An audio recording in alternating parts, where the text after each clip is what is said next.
Hello and welcome to With Heart and Soul podcast. You're listening to your host, David and Jackie. Hi, David. Hello, hello. How are you? I'm doing well. A lot of great things are happening in my life right now, which I'm really happy about. Um, you know, uh, I was telling Jackie that I applied for a new position at my job and I got it. Also, I officially have agreed on a publishing for my book. So we're starting that process. So the book is legit going to come out this time. It's been a long road. It's been a long road. We can have a whole podcast about that. But and then closing on the house next week. Closing on the house next week. So I'm excited about that. We actually went to go see the house today. Looks beautiful. Very, very beautiful. Very happy about where the house is positioned and the way they constructed it. So really excited about that. So Jackie, how are you doing? Congrats. I'm so happy for you. Yes. I have more negative updates than you, but I feel like I've been struggling with my mental health lately. And some of you, if you follow me on Instagram, may have noticed I haven't been sharing that much. I'm just like not feeling very social. I'm having a hard time just with everything that's going on in the world. Like I'm too sensitive for everything, and I just feel like it's too much, and I can't take it. Um, but aside from that, David and I were just talking about my mom is having open heart surgery tomorrow. And I've shared on here before that I don't talk to my mom, so that's something that's been very difficult to process. But me and David talked it out, and I feel like you helped me. I feel really good right now. It's like taking everything in me to record this episode today, so hopefully we can do say good things and be helpful to you guys. But yeah, aside from that, I have an exciting opportunity coming up for me, but once it's solidified, I'll share that with you guys on the next episode. So yeah. Yes. Yes, me and Jackie had a mini coaching session. We talked about Always. something. Yes, but I mean, that's life. Life is life. Sometimes you get the good moments that come with the bad moments. So you just gotta adjust to it. And we're sending prayers out to your mom and you as well, as you're going through this situation. So today's topic, not to make it too down on energy, but we are talking about another down topic, but Mm-hmm. which is anxiety. We're talking about anxiety. Yeah, I know we both have dealt with anxiety and it has affected us both in different ways. So we just wanted to talk about how we cope with it and how we get over it and how we're processing it. So I guess I'll start off first. I think we did have a episode where we did talk about my anxiety and what happened to me. I've had anxiety, of course, a lot of times in my life, but recently it was kind of a little bit heavy because of the fact that I couldn't shake it. Sometimes when you feel down, like you feel like, okay, I feel down in this moment, but I can pick myself back up, or I know the things that I can do to make myself feel better, but I just couldn't make myself feel better. And I literally had to like figure out ways to get there. So anxiety has definitely affected me. And I'm not anxious right now, but I know it could come back at any moment. So for me and anxiety have a relationship of I'll see you every 6 months type of thing. So, but with Jackie, what about you? How have you dealt with anxiety, and how has anxiety affected you in your life? So, That sounds like me and depression, except for maybe I don't know how often my depression comes around. I just was during the holidays. But I'm feeling it come back right now. So yeah, some of those things are cyclical. I feel like my anxiety is very different from yours, and I know that on your series you've been really like talking about how everyone has different anxiety, and that's so true. It feels so different for so many people. But for me, I feel like I have social anxiety, which I've mhm, talked about before. So if I am going to meet someone new, or if I'm going to socialize with someone I don't see on a regular basis, I will start to get very anxious. Like I will get like my heart is racing, and I'm making up stories in my mind about how the interaction is going to go, and I'm trying to like prepare myself for the interaction and make sure that I have like answers to every single thing they have to say. Like it's literally impossible for me to determine how that interaction is going to go, but I'm over here like stressing myself out about it anyway. So there's that. And then I also have anxiety in the sense of I create stories in my mind. Like I will literally be at my work desk and I'll be like, there's snakes under my desk. Like, why? Why? There's no snakes under your desk. Or I give myself anxiety about my kids choking. And like, it's so bad. Even Jacky is always like, stop, no one's choking. Like, while they're eating, I will constantly be like, are you okay? Are you okay? And they're just like, we're fine. Like, I am so anxious about choking. Like, why? I don't know. I literally made that up. I also had a car accident, like a pretty bad car accident. My car was totaled. Do you remember that? Yeah, you told me about that. Yeah. So after that, I had anxiety while driving. Like I was creating car accidents in my mind. And like my mind is so creative. It created so many crazy wild car accidents. Like every time I was driving, it's car accidents. So my anxiety is fear-based, right? Yeah. That's what I would say. You should be like the next Stephen King and write all these different horror situations. I know, I'm just so creative. You should. But yeah, you're absolutely right. Like it's crazy because like for me, I think my anxiety is like outlandish, like weird. But for you, it's completely different. You're looking at me like that's not really anxiety. That might be something a little small thing, but as I've talked about in my series and as you highlighted, that anxiety is different for everybody, and there's no cookie cutter way for resolution of anxiety. There's no cookie cutter way to define anxiety as well, because for what's anxiety for me might not be anxiety for you, but what's anxiety for you may not be anxiety for me, and that's okay. I think that the problem comes is when we try to minimize ourselves to a category that someone else is trying to tell us, or we try to plagiarize our feelings to make it look like, oh, this is exactly what this is, or this is exactly what that is. No, it can be something you can't define, and that's okay. I think the problem comes is like because we label things so much. Like, of course, anxiety is a big umbrella term, but there's a lot of things that happen within anxiety, and that's okay. I think the biggest issue is that we have to figure out what works for us, and that's what I had to come to realize, that what works for me, because I can go to a book and read exactly what anxiety is and then have like a 5-step thing that tells you exactly how to overcome it. And I'm like, oh, this is not working for me. This is not going to work for me. That's why it's so important for us to talk about how it's making you feel. Mm-hmm. And I think that's what really helped me the most, especially like I came to you and talked to you about it. I came to my wife and talked to her about it, and just talk about it. Don't be afraid to talk about how you feel. So. Yes, I completely agree with that. I think that we should both share the tips that we use to overcome anxiety. That way you can try them. I have a therapist that I see, and when I was going through the car accident, like really bad, she suggested things that I've never even thought about. I've tried different things that I've read and things like that, and that helps a lot. But the things that she suggested to me were things that I just didn't think would work for me. But when I tried them, they did. So maybe it's something that you never heard of. But when you're anxious, like how do you feel like within your body? Like I know you're having thoughts, but what about your your heart rate and things like that? Yeah, and that's another thing that I've realized about myself is like what happens in your mind could definitely manifest in your body. Like for real. Like I learned, I was just like, why did I felt jittery. I felt jittery. I felt like my heart was pumping like a lot, and I felt jittery. I couldn't sit in one place. I was pacing a lot, and I was just like, wow, like why can't I slow down and sit down? Even when I sat in the chair, I had to get up like 2-3 minutes later and be like, and then breathe very heavily. And I was just like, what is going on? Like I wasn't having like a full-fledged panic attack, like I had to go to the hospital, but it was like, why can't I slow myself down? Why can't I slow my heart down? And of course, as you said, the thoughts kept racing, my mind kept racing. And I was just like, this sucks. It really sucks. So yeah, what about you? What happens to your body when you feel like you're getting anxious?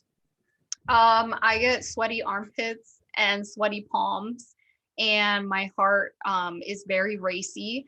I've also felt like my chest is very heavy. Like I know some people like go see their doctor and get like an EKG because they constantly feel like their chest is heavy. and Yeah. the doctor just sends them home and writes it off. And like now I've learned that that is a sign of anxiety. Like you think you're having chest pains, you're actually Mm-hmm. anxious. Mm-hmm. I also like catch an attitude because I'm already like on edge, so any other thing will kind of like set me off. So I kind of realized that I struggle with my temper when I'm anxious. Do you struggle with your temper, your attitude, or your mood when you're anxious? Yeah, that's a good point. I think about that. I do get very irritated and get very irritable. And Mm-hmm. it's like I don't want to be bothered. Like it's Mm-hmm. crazy. Like I don't want to be bothered, but it's kind of like I need to go get help. Like I need to go get some help for myself. But at the same time, I don't want to. And that was another thing. That's I guess another point that I thought about is that I'm the type of person that I try to solve things for myself. Like I try to figure it out by myself. But then when I get anxious, it's like, I definitely don't want to talk to nobody as well. So it's like times 10 of me not trying to talk to anybody. Mm-hmm. But that's counterproductive if you want to get the anxiety away from your life, if you want to release that anxiety in your life, because you need to talk about it. And that's if you don't talk about it, it just increases your anxiety because you're bouncing ideas in your head and it's the same anxious ideas that's going on, and that's just going to cause your anxiety to keep increasing and increasing and increasing. So in my mind, when I'm anxious, like I am creating fear-based scenarios in my mind. I feel unsafe in my body. And so that's what creates like all of those physical reactions. So what is going on in your mind when you start to get anxious? Like what are those thoughts that are repeating themselves? um I'm not doing enough. I'm not doing enough. And I talked about that in like my coaching series as well. Like I felt like I'm not doing enough and I should be doing more. But you tell me plenty of times, a lot of people like, dang, Dave, you do a lot. And I'm just like, no, I don't do enough. Like I'm not doing enough. I need to do more. I need to do more. Like, especially for example, when I was trying to find a publisher, like it literally took me months to even get someone to even have a conversation with me, just to say, hey, I want to actually, look at your book. I just kept getting no's, no's, no's. And I'm just like, I need to do more. I need to keep searching more. I need to keep looking more. I need to keep messaging more and more and more people. And that was giving me anxiety because it was like, you spent all this time to write this book. You went through 6 to 7 edits of a book, and Mhm. you paid people to look at your book. You paid people to do book proposals. And what is the result? Like, what result are you getting? Like, so it's a lot of negative talk. It's like you did all of this and you're getting nothing. Like, dang, you're a failure. And I'm just like, no, I can't be a failure. I have to keep going. I have to keep finding. And that's just me. I guess it's just negative self-talk for me. Yeah. Yeah. I kind of figured as much. I'm not surprised to hear that. But yes, you do a lot. Like you do an incredible amount of stuff. I'm always just like, do you even have fun? Like, do you do anything for fun? And Yeah. you and Jacky are so similar. That's why you guys are friends, or that's why you gravitated towards each other in this Mhm. airport because she's the same way. And I'm always just like, it's okay to rest. It's okay to relax. We literally have disagreements about it because she'll be like, no, relaxing is boring. And I'm just like, I prioritize relaxing. But as far as like your mental state, I think that's something that a lot of people don't realize is that you control your mind. Your mind does Mhm. not control you. Mhm. That is one of the biggest things that has revolutionized my mental health journey and has helped me get better because I am an overthinker by nature and I just let my mind go. And I never realized that I have that power to tell my brain to stop. Am I saying it's going to be easy? No. Am I saying it's going to immediately resolve all your issues? No. Anxiety never goes away. I remember my therapist told me that. I was very upset. I was like, what? I got to do this for the rest of my life? And yes, you do. You Yeah. have to manage that for the rest of your life. So, when it comes to those thoughts, you have to tell yourself, like for me, I am safe. That's not going to happen. Wow, I should do that. I literally never tell myself I am safe. I'm gonna start doing that now. Oh, there you go. Yeah. And then for David, it would be something like I am doing enough. I am a hard worker. I'm Yeah. dedicated. I'm focused. I'm goal oriented. I know what I'm capable of. I know that I'm doing my best. It's Yeah. okay if I want to relax. And when I'm really going through it, I actually write these things down on paper and I read them to myself over and over again, because whatever you tell your mind, it will believe. So if you're going to tell your mind there's some snakes under your desk, then your mind is going to think there's some snakes under your desk. And it's Hmm. same with David. If you're telling yourself you're not doing enough, you're going to believe that. You're never going to feel adequate. And that's not being kind to yourself, is it? Yeah, no, you spin a lot of bars today, Jackie. Spin a lot of bars you spinning, man. That's powerful. Yeah, it is what you tell yourself. And I had to learn that as well. It's like literally, if you don't think you can find a solution, you're not gonna find a solution. If you think that you're gonna live with anxiety forever, it's gonna take over your whole mind and your life, it's gonna take over your whole mind and your life. The, Mm-hmm. the first step I realized is that you have to literally tell yourself that you'll get past this. Mm-hmm. Like this is something that you're currently going through, but you will get past it. And the Mm-hmm. next step is to get help. Mm-hmm. Find some help. Whether you have to read a book, whether you might have to go to a counselor or coach or something, go get the help that you need or talk to a friend. And then Mm-hmm. the third thing is just keep doing it, keep applying it, keep learning, keep growing. And that's the thing that I had to learn. Like I know this stuff, but I have to learn more. And it's like it's just like when you're growing in life and you're trying to heal from whatever you went through, you have to constantly learn more ways to heal because one way of healing may not work forever. Now you have to go to a new way to heal. And that's the most powerful thing that I learned. And you're absolutely right. It's all about what you say to yourself because anxiety is not going to go away, but it could be quieted. It could be shut down for a while, and it won't have as much power if you know exactly how to shut it down when it comes back up again. So yeah. Yes. I've had 2 panic attacks in my life. That's it. Mhm. Um, and I could have more if I would just let my anxiety run wild and take control. And I was at a point in my life where it did control my life. Like my life was anxiety and anxiety was my life. They Mhm. were one and the same, and it was running out of control and I was losing it. And it wasn't until I started applying these tools to where I got it to a point where it's more manageable. I still live with anxiety, but I do live entire days where I don't feel anxious, which is really nice. Yeah. So yeah, aside from you redirecting your thoughts, which is a major key, if you're a person who only has a physical reaction to anxiety and it's not necessarily linked to a thought, there are so many things that you can do physically. So my therapist, what she taught me is that some people feel soothed by like rubbing certain things, like a stuffed animal or like a Mhm. blanket or like rubbing your own chest, because a lot of anxiety is in your chest. And Mhm. when your mother would comfort you, hopefully if she did, we didn't all have that, but if you did, she would probably rub your chest or your back. You can rub your own chest and your own back. You can hold like a stone or something small in your hand and just kind of like fidget with it. Yeah. It's all about grounding yourself. So whatever it takes to ground yourself, you can take your shoes off and put them on the ground. You can list 5 things that you see around you. You can take deep breaths, 5 of them. I do that one all the time, the 5 breaths Mhm. thing. As soon as I get to the third one, I'm starting to calm down already. So yeah, it's all about bringing yourself back to the room that you're in. Where am I? What can I see? What can I feel? What can I hear? So yeah, those are some of the things that have worked for me.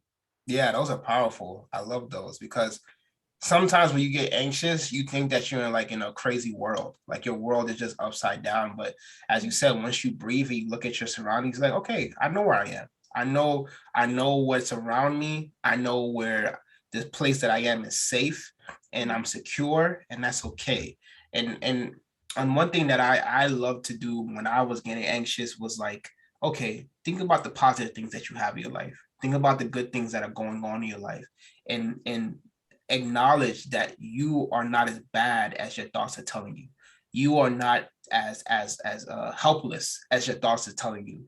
You are not as out of control as your thoughts are telling you. Because literally, there are good things in your life. There are good people in your life. There are good situations that are going on in your life, and you have to be okay with accepting those. Because one thing that I learned is that I struggled with accepting positive things that are happening in my life because of the fact that I just thought that, it is what it is. Like, okay, good things happen, they're coming, they go.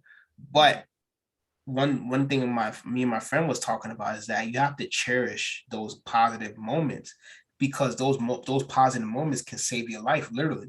When you're having a panic attack, when you're having anxious moment, when you're feeling depressed, those positive people, those positive situations could literally save you from saying, okay, maybe my life is not worthwhile. Maybe my life is not worth it. It's like, no, I know so and so loves me. I know that I have a great job. I know that I have great friends. I know that I have a safe environment. I'm living in a wonderful place. And even if I'm not having that, I have the ability to get that. And that is something that could literally be a game changer in your life, especially when you're going through anxiety. Yes. Also, another thing that I had told you was to write a list, like physically in a journal, Yeah. as far as like what it is that you need to get done that you may be stressing about. I do get anxiety about to-do lists, but as soon as I write it down, it's out of my brain. My brain is not repeating it, because if I have something to do, my brain will keep saying it. Like, you have a doctor's appointment today. You have a doctor's appointment today, all day. So another thing I did to change my life was use my calendar on my iPhone. I literally write every single thing down on my iPhone. I also do journal sometimes. Sometimes I use my phone, like whatever method feels best for you at that time. But I really think that writing things down gets them out of your head, and that can calm you down. But also, three other things that I use is I meditate every day. I pray every day. So if you're a faith-based person, I feel like a lot of putting those fears in my faith in God has helped me be less afraid. A lot of my anxiety, like I said, is fear-based and feeling like, everything is on me, but nothing is on me. Nothing, I can't control any of it. So just having that faith in God that, he's got you, and he's the one who this is for him to carry, not me. In a good way, right? Am I right? Am I right? No, you're right. You're absolutely right. Right. I think that's powerful. That is powerful, because sometimes the fear might be so overwhelming that you feel like you need some protection. And that's where God comes in. Yeah. I mean, we're both believers of God, and he's a protector. He's the one that sees all. So if he sees you going through that moment, he'll be there to protect you, and you can rest assured that he's there for you. So yeah, I believe that for sure, definitely. And what, just like your meditation that you said, I've literally been doing yoga every day since January, and that has helped with my anxiety, because not in the fact that, yeah, I'm working out and exercising, but it literally keeps you centered. You literally have to focus on what you're doing. You're not just in the motions, you're not just jumping around. You're literally focusing on every stretch that you do, every time that you're sitting down and your legs are crossed, and you breathing, and you're actually, making sure that you're going in and out and exhaling and inhaling and focusing on particular things that you're doing. So yoga has definitely been a game changer for me, for sure, in meditation. Yes, and exercise. That was my third one. So meditation, prayer, and exercise. Those three things, I start my day with them every single day, especially with me being someone who struggles with depression and anxiety. I feel like I would not be my best self without those three things. So yeah, I feel like there was something else that I wanted to say, but I lost it. Oh, social anxiety. I didn't really touch on that. So with social anxiety, that's kind of a different approach. So for that, I have to not avoid the social interaction. If you avoid your fears, they grow. You give them power. So you have to literally face your fears and do something even when you're not confident. So a lot of the time I'm just pretending, okay? Like, I just pretend to be confident. And that's pretty much how I get through things like that. And as time goes on, it becomes easier and easier to socialize with people. Yeah, that's powerful, because believe it or not, my wife does not believe me, but I used to be afraid to talk to people as well. And I learned that, as you said, the more time you do it, the more confident you are. So whenever I used to get anxiety about talking to people, I always would start off with a joke. Like, so it started back in like college. I would literally say, when I had to do a presentation or something in front of like the whole class, and I was like, "Hey, this is David. You might know me as the guy who sits right there." Everybody starts laughing. Ha ha ha. I'm like, okay, cool. I can relax now. So yeah, it's just make sure you make it fun as well. Sometimes these things are very deep and they may be so heavy, but if you start to make the situation light, that's like a lot of people like who do comedy, they go through tragic events, and that's why they're able to do comedy, because they use comedy as an outlet.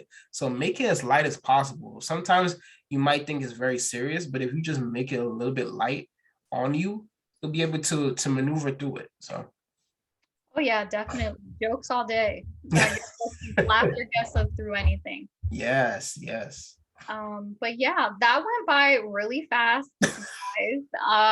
But I feel like it was a really good and helpful episode. It definitely helped turn my mood around today. So hopefully you guys learned a thing or two about anxiety. And as you know, David is currently doing his anxiety series on his Instagram as well as YouTube. So I think that that would help you along your journey as well. So definitely check those videos out too. Yes, please do. And then thank you, Jacky, for sharing. I know it's not easy to talk about all this different anxious moments, because when we talk about things, we have no choice but to relive them and we start to think about them. But it shows the growth that you have, because you are able to now talk about these situations and not affect you, just like me. So more power to you with that. So thank you. And with that being said, thank you all for listening and watching to the With Heart and Soul podcast. Of course, you can find us on all the major podcast stations, channels. Pretty sure you can find us. I'm not going to say you can't find us, because you should be able to find us. But the thing about it is that when you do find us, make sure you like and subscribe. That way you don't have to miss out on the next episode, especially on YouTube, so you can see our lovely faces. I mean, we're killing it in the game. So make sure you're able to see us on YouTube and share it with as much people as you can, because I know a lot of people who deal with anxiety, and there are some people that don't admit that they're dealing with anxiety until it's too late.